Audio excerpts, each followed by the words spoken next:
So guys, it's Christmas time and we are having the time of our lives, eating amazing food, doing different things. I'm sure you're having heaps of fun with Christmas. So we wanted to have a quick chat to you today about a little test that you can do to actually help to ascertain whether or not your insulin levels may be creating a problem for you.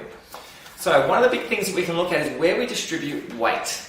So where do we tend to distribute weight, Michael, when we're having problems with insulin and carbohydrate intake? Around the abdomen.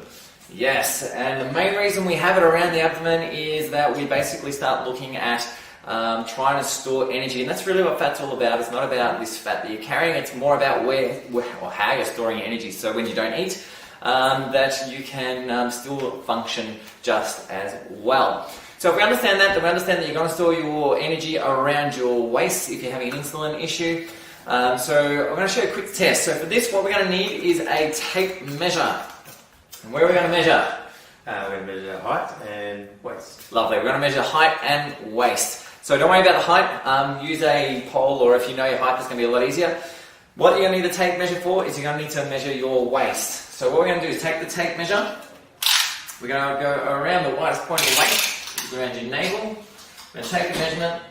And what we want to see is that the waist measurement, so your circumference around your waist, is 50% or less than your height. That's the target goal that research has suggested.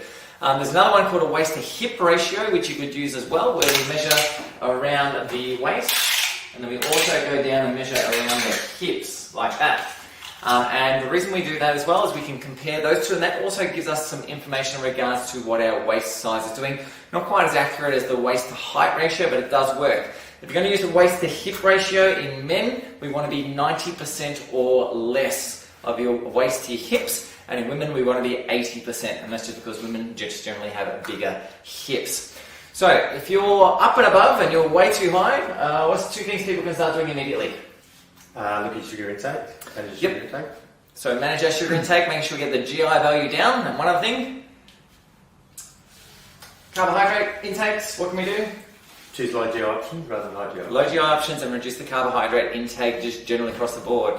So if you're not sure how to do that, jump back, have a look at some of our other videos that we've done on using my MyFitnessPal program and other things, other great devices that you can use to help track your carbohydrate intake. There's a couple of ways that you can quickly get the waistline under control and hopefully have yourself in even better January. For Michael and I and the rest of the team, have a very Merry Christmas. We'll catch you next year. See you guys. Merry Christmas, guys.